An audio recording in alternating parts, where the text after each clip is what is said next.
Terima kasih untuk Senat yang memberikan waktu, kesempatan kepada saya untuk boleh share kebenaran firman Tuhan di acara Valentine Days ya. Untuk sejarah Valentine Days, saudara pasti sudah tahu itu ya. Jadi kita tidak bahas apa itu Valentine Day, tetapi saya diberi tema oleh panitia kecil, yaitu The True of Love. Mungkin maksudnya ya true love ya, cinta yang sempurna, mungkin itu maksudnya, atau cinta yang benar, kira-kira begitu ya.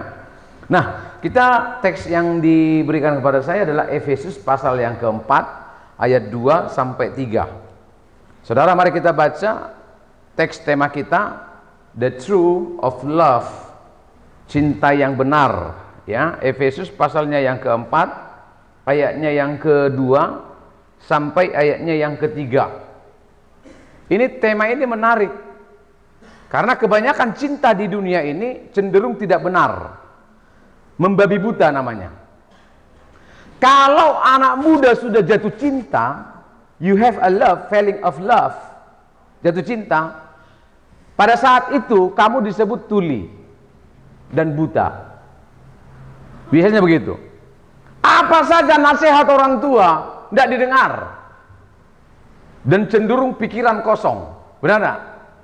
Pokoknya ini yang terbaik menurutku.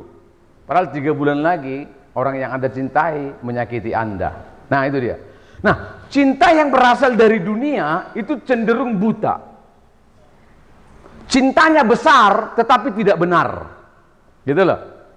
Makanya cinta yang berasal dari dunia sebagian besar membawa kita kepada kesalahan, bukan kepada kebenaran. Benar tak? Ya, laki-laki yang jatuh cinta dengan perempuan, tiba-tiba saja uangnya habis, lalu dia mulai berbohong. Benar tak? Dengan alasan mau traktir orang yang kucintai. Halo? Cinta juga yang membuat kita menutupi banyak dusta. Begitu.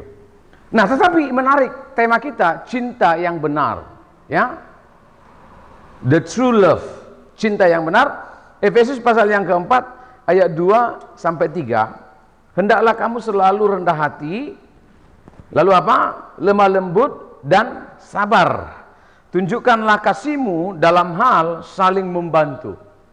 Ini menarik sekali. Rupanya cinta yang dari Tuhan itu membawa kita, mendorong kita, dan tanda kutip memaksa kita untuk boleh menolong orang lain. Ayat 3, dan berusahalah memelihara kesatuan roh oleh ikatan damai sejahtera. Ini menarik sekali karena Efesus ini ditulis oleh Paulus dari penjara, dan Efesus itu termasuk jemaat yang cukup tua, dan Efesus adalah surat satu-satunya dari Paulus yang tidak ada tema khususnya. Misalnya waktu Paulus menulis surat di Tesalonika ada konteks khusus, ada kasus khusus tentang eskatologi. Waktu Paulus menulis 1 Korintus, 2 Korintus, itu juga ada kasus khusus, ada kasus-kasus gerejawi di jemaat Korintus. Ketika Paulus menulis surat Galatia, itu ada kasus khusus, kasus teologis.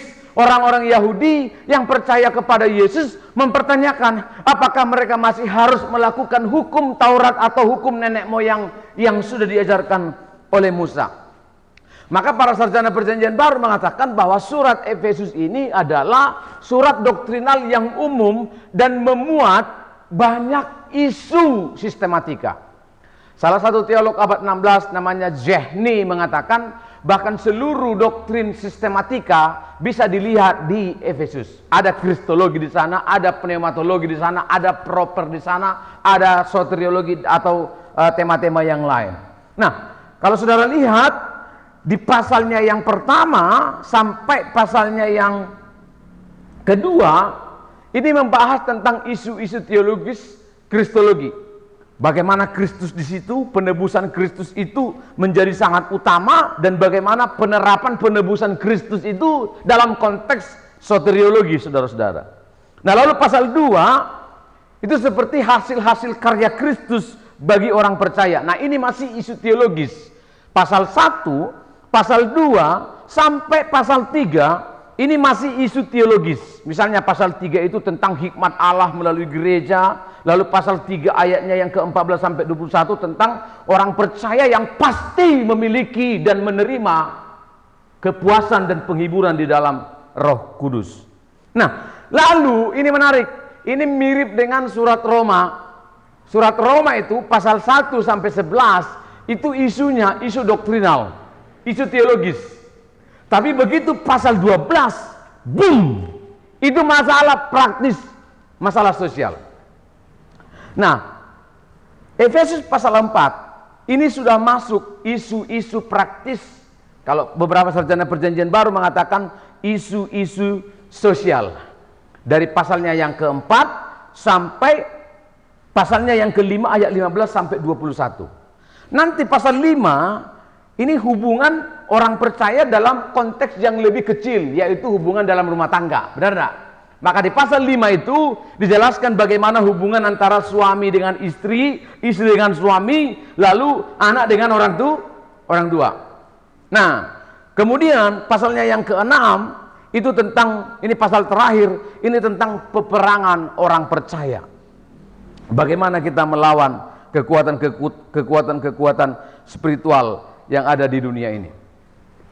Nah, menurut saya ini menarik sekali karena pasal 4 ini sudah masuk isu-isu sosial, isu-isu yang sangat praktis. Nah, dari tema kita, karena saya percaya masih ada acara-acara yang lain, ini dari 2 garis besar saya mau padatkan menjadi 1 garis besar.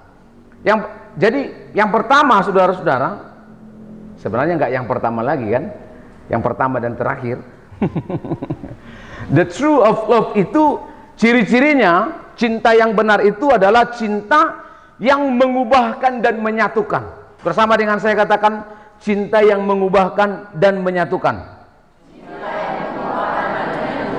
Cinta yang mengubahkan dan menyatukan.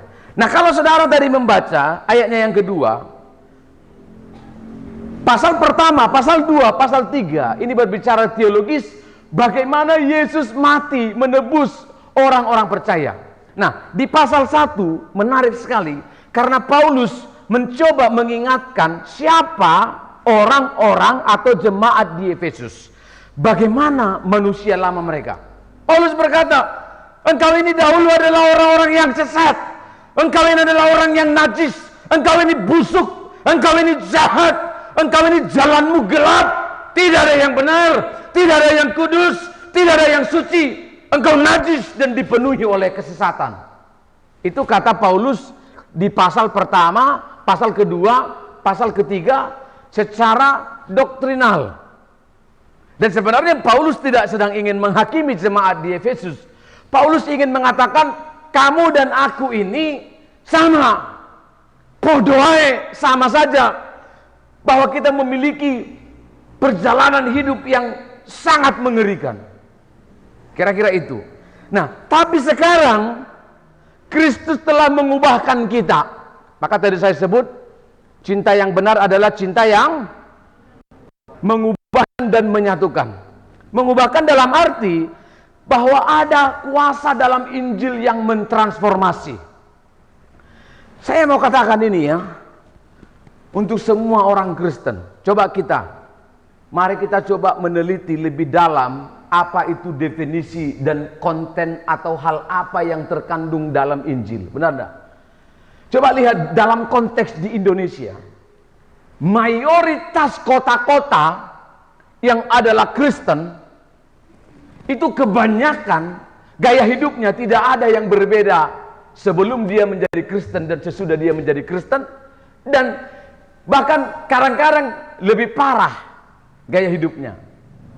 Masalah mabuk nomor 1, judi nomor 1, curi ayam nomor 1, huru-hara, wah apalagi kemalasan, oh iya, macam-macam di sana. Tapi kalau kita membaca Injil dengan baik, Injil yang benar selalu memperlihatkan bahwa di dalam Injil itu ada transformasi yang mengubahkan kehidupan seseorang. Benar tak? Nah, maka ini menarik. pasal 1, pasal 2, pasal 3 Paulus membicarakan tentang teologis. Lalu Paulus mengatakan di pasal yang keempat ini, dogmamu, teologimu, doktrinalmu tidak akan berguna. That's good nothing, akan sia-sia kalau tidak ada impact atau dampak dari kehidupanmu.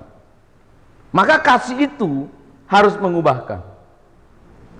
Maka nanti ada istilah kamu harus saling membantu dan seterusnya dan seterusnya. Nah, rupanya Paulus juga melihat ada kasus gereja secara umum di Efesus. Apa itu? Bahwa gereja itu hanya sebagai tempat perkumpulan, bukan tempat persekutuan. Apa bedanya perkumpulan dan persekutuan? Apa?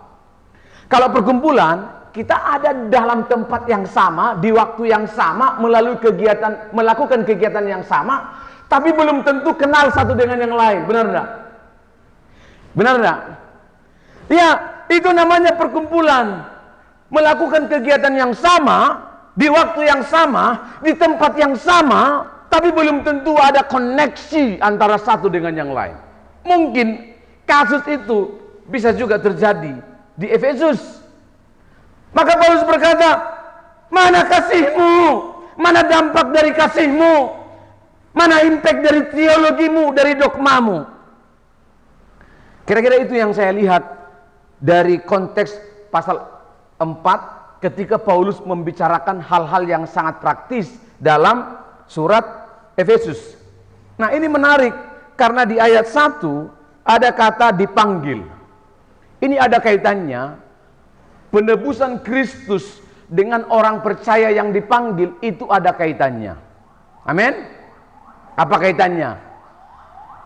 Kata dipanggil, saudara-saudara, kalau panggilan, kalau dalam kata benda itu klesis dalam bahasa Yunani, tapi kalau dipanggil dalam konteks ini dari kata ekletete,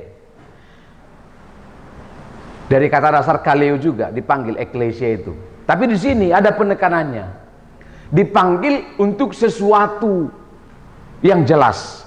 Ibaratnya saudara, Anda ini saya panggil untuk ada satu tujuan tertentu.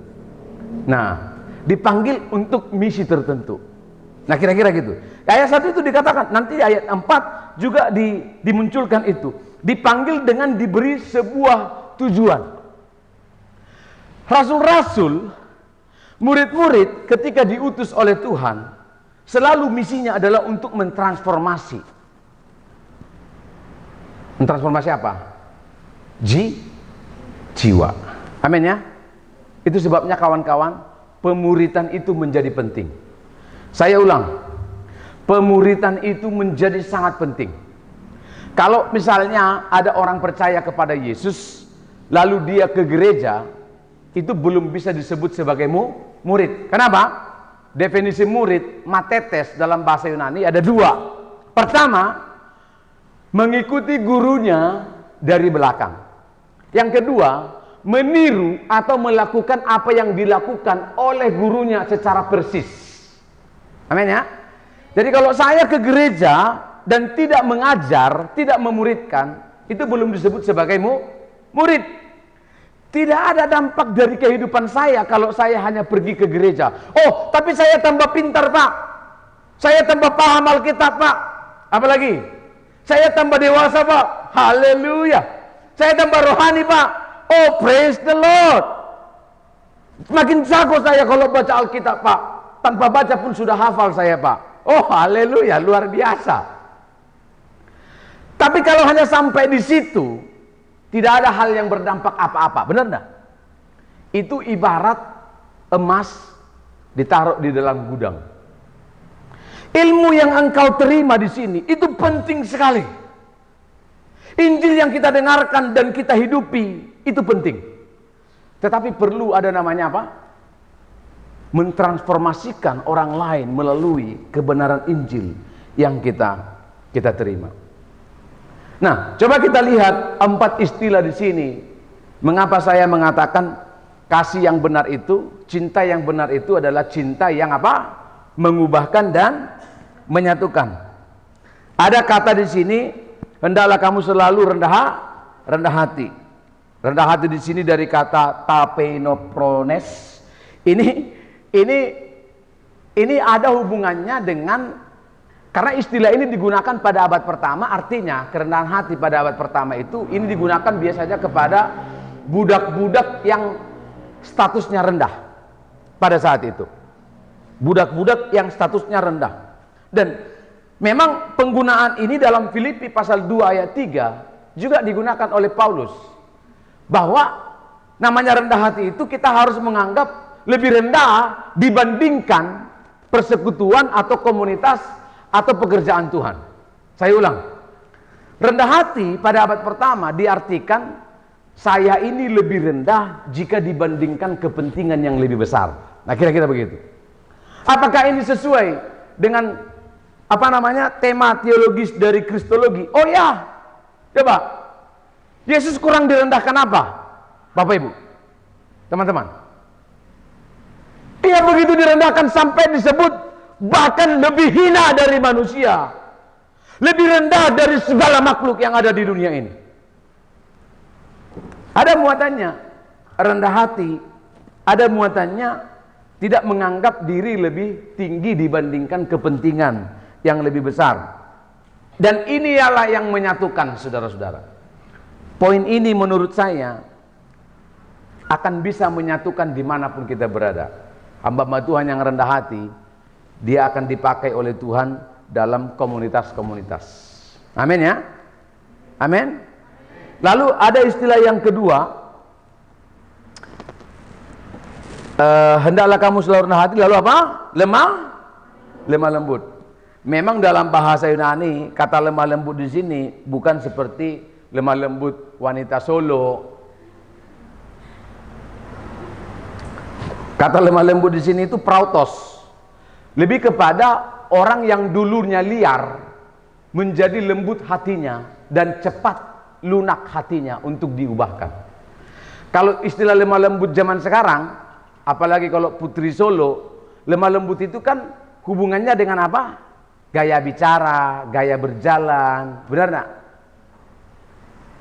Dia sudah kesetrum listrik. Aduh. Karena harus bergaya walaupun dalam kesakitan. Kakinya diinjak di bus.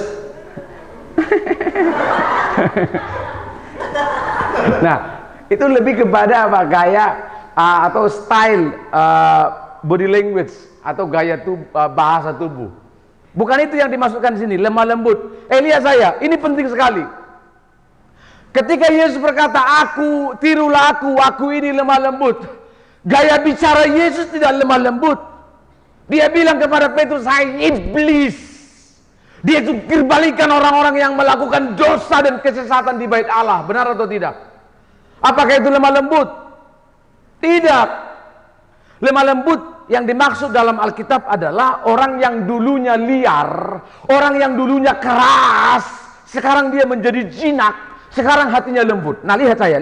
Ini menarik. Karena kata prautos ini digunakan beberapa kali dalam Alkitab. Galatia 6, 2 Timotius pasal 2 ayat 25, konteks penggunaannya adalah begini. Orang yang salah, orang yang melakukan dosa, orang yang melakukan kenajisan, lalu dia dinasehati, lalu hatinya lembut, hatinya nurut, hatinya patuh, cepat untuk bertobat. Itu dia lemah lembut. Nah, lihat, kalau roh ini ada di dalam hidup kita, ini akan mempersatukan. Amin. Karena di sini tidak ada ego, di sini tidak ada kesombongan, di sini tidak ada keangkuhan, di sini tidak ada menang sendiri. Dan di sini tidak ada yang namanya mempertahankan kesalahan atau ngotot dalam kesesatan.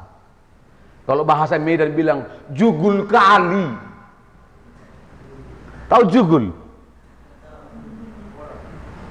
Jugul itu ya, kalau Anda mabuk. Ini kalau laki-laki di kampung kami, dia udah mabuk. Isyarawah. Lalu dia dinasehati pendeta. Hei Pak, jangan mabuk lagi. Iya.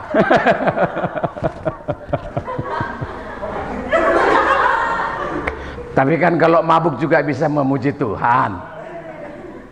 Ini namanya apa? Keras dalam kesesatan. Oh iya. Mari kita memuji Tuhan sambil main judi. Oh iya, kalau dinasehati tidak mempan. Nah ini namanya nggak lemah lembut. Hatinya tidak lembut, hatinya tidak jinak, liar dan keras. Ini selalu menghadirkan kekacauan di mana-mana. Benar nggak? Tapi kalau lemah lembut, kita salah, lalu dinasehati, oh iya ya terima kasih. Ini akan menghadirkan sebuah transformasi dalam kehidupan. Amin. Oh ya ternyata saya salah, saya ternyata keliru, saya ternyata berdosa, saya ternyata jahat. Nah kalau hatinya lembut, itu akan yang pertama apa? Mengubahkan. Yang kedua, kalau spirit seperti ini ada di komunitas, di persekutuan, di satu kelompok, di satu gereja, menghadirkan apa? Kesatu. Maka Paulus berkata, Injil itu Injil yang benar, cinta Yesus yang benar, cinta kasih dari surga yang benar, dia harus mengubahkan dan dia harus menyatukan, tidak menghadirkan perpecahan. Kenapa? Karena ada kelembutan hati. Wah, studi keluarga dibuat oleh para psikolog, para psikolog. Keluarga, sebenarnya masalah dalam keluarga itu tidak besar-besar amat, tidak banyak-banyak amat, benar tidak? Kan hanya 3 masalah dalam hidup ini. Apa itu? Sandang, pangan, papan, benar tidak? Apa yang kita makan, apa yang kita pakai, apa yang kita tinggali, that's all, hanya itu. Tapi mengapa ada orang saling membunuh? Kenapa? Karena kengototan dalam kesalahan. Hatinya tidak lembut kalau ditegur. Dan ini selalu menghadirkan perpecahan. Ayo mahasiswa, kalau saya mau ngomong begini bukan berarti Pak Ketua selalu benar. Saya sering sekali salah dalam memimpin kampus ini. Keputusannya salah, cara menyampaikannya salah. Itu pentingnya ada penasehat. Itu pentingnya ada mentor. Itu pentingnya saya punya bapak rohani, punya senior-senior. Doakan saya Pak, beri nasihat kepada saya Pak, tuntun jalan-jalan saya Pak. Oh iya, iya. Dan itu selalu menghadirkan kesatuan. Amin.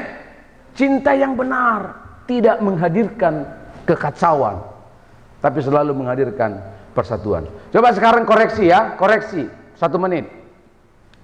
Di kamarmu, di gerejamu, di tempat pelayananmu, di persahabatanmu, di relasimu, di kelompokmu, di kelasmu, di kamarmu, di asrama, di temanmu piket, coba. Yang selalu hadir itu pertikaian atau persatuan? Ya kadang-kadang pertikaian Pak.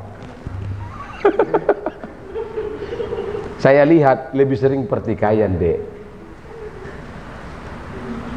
Itu tidak cinta yang benar. Amin.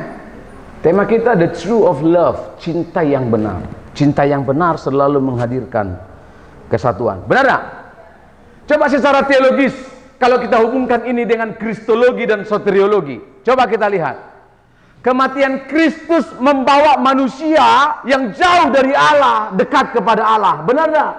Yang dulu kita terpisah karena dosa, sekarang disatukan dan dikembalikan kepada Allah. Jadi manusia kembali dipersatukan, dipersekutukan dengan Allah oleh darah Kristus, oleh kasih Kristus ketika dia mati di kayu salib.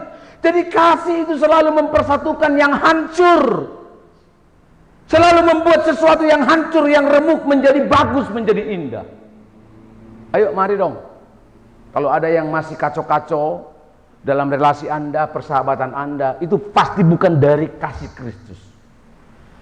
Itu emosi manusiawi kita dan perlu ditransformasi oleh Injil. Amin. Harus mengubahkan. Nah, lalu coba kita lihat ya, ada istilah yang berikutnya. Apa itu?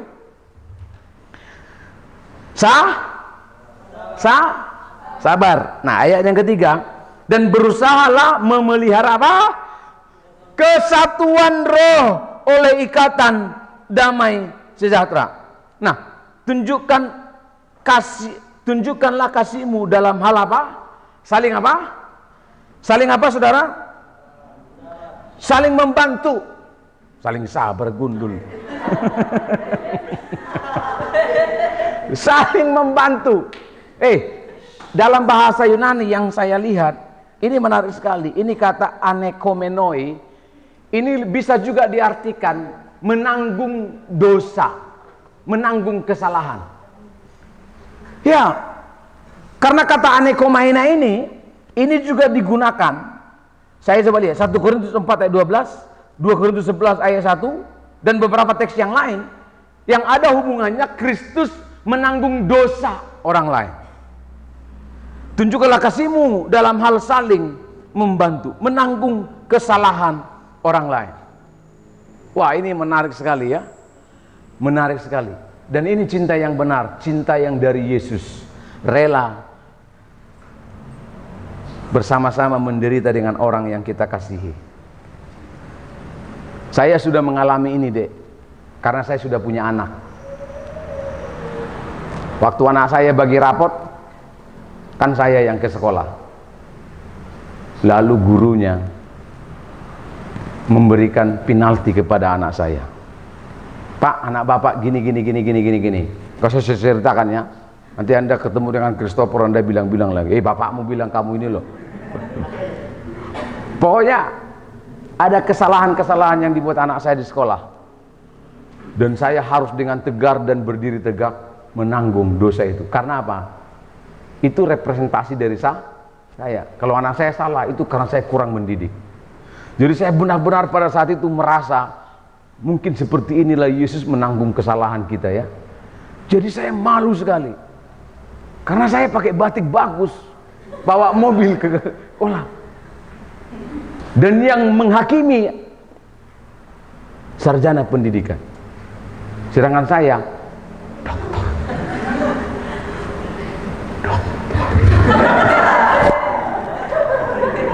Jabatan saya dia hanya guru. Nah, maksud saya dari segi gelar dan pengetahuan, saya pasti lebih banyak gitu loh. Ini fakta. Dan ini kata saling membantu itu di situ.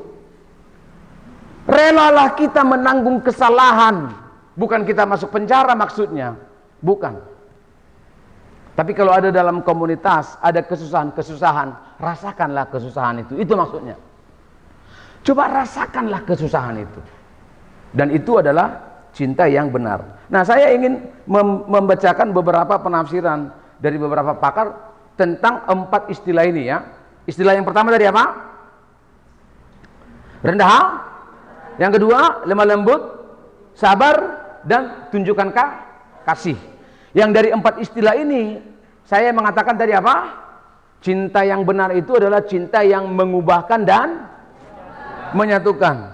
Nah, Wycliffe berkata, memang rendah hati, memang lemah lembut, memang kesabaran, ini kesatuan, ini adalah sesuatu yang dikerjakan oleh roh. Dan lihat, dengar saya, menurut Wycliffe, 4 istilah ini bukanlah habitat atau kebiasaan kedagingan kita.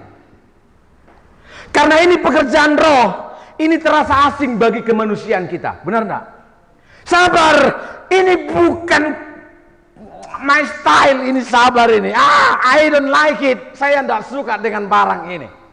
Lemah lembut, apalagi. Kesatuan, oh enggak, begitu beda suku, udah enggak suka aku dengan lihat orang giginya orang itu pun enggak suka aku. Bahasanya, halo. Latar belakangnya, bau badannya aja aku enggak suka. Banyak hal yang membuat kita tidak bisa bersatu kalau melihat ke daging. Tapi Wycliffe berkata memang 4 istilah ini adalah pekerjaan roh, dan kalau ini terasa asing bagi kedagingan kita, itu sudah benar.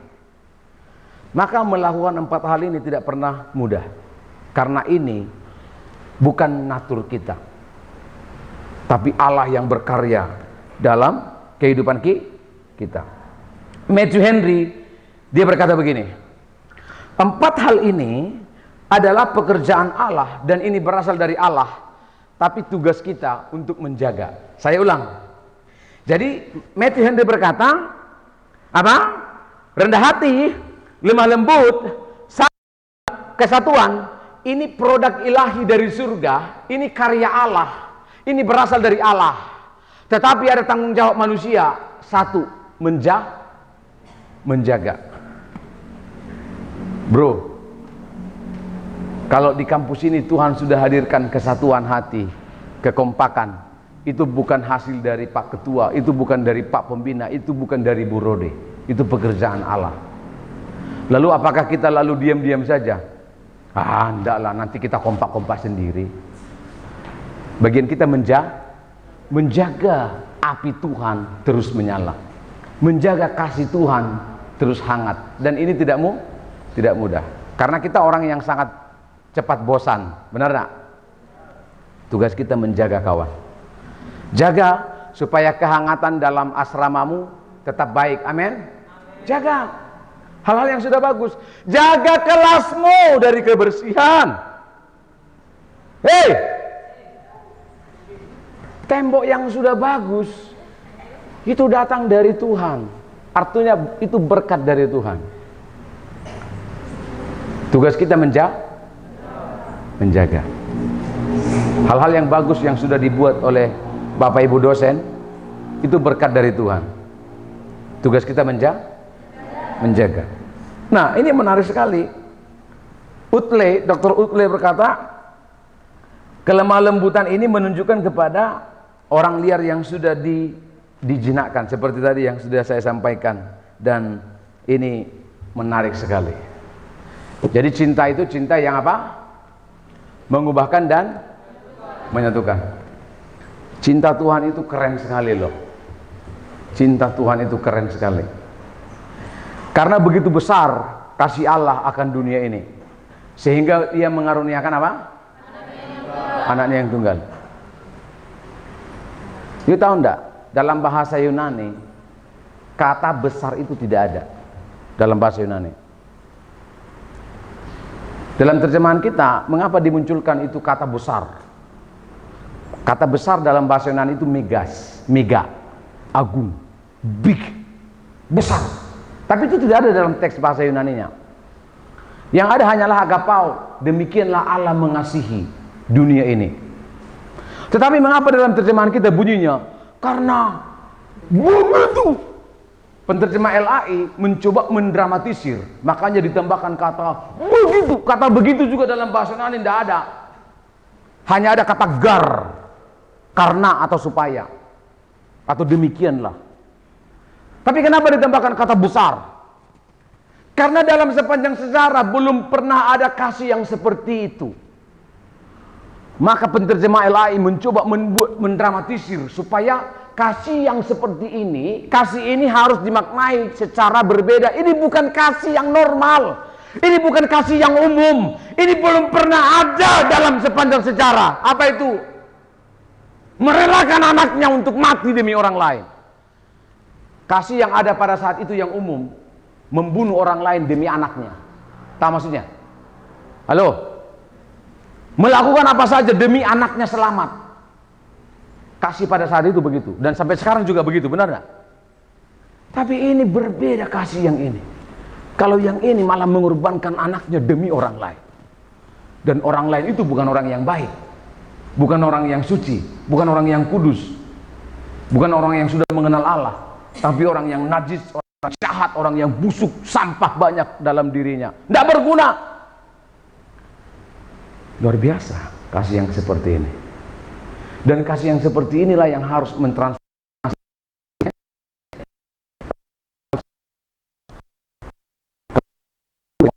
yang berguna. Itu peluangmu untuk mengaplikasikan firman Tuhan. Amin. Ini masih bodoh kawan ini. Iya. Oke, saya mau susah-susah untuk dia. Ini tidak berguna ini kalau nanti nggak ditolong. Saya mau hidup saya berdampak untuk dia. Amin ya. Jangan kau cari teman yang sudah bagus. Siapa ya yang teman yang kira-kira bisa bantu saya ya? Coba saya lihat-lihat dulu. Enggak bisa ini.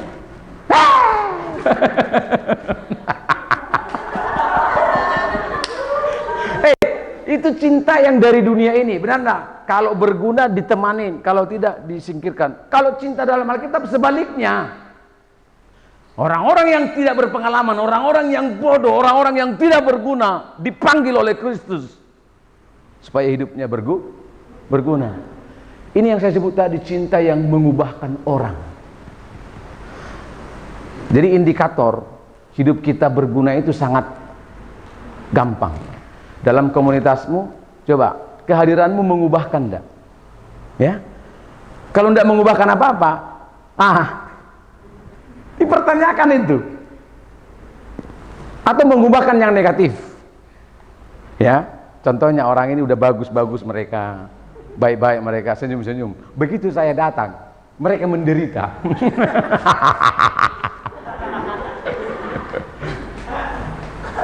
Oh enggak, bukan itu. Bukan itu kasih dari Kristus. Amin ya. Mari kita bangkit berdiri kawan-kawan.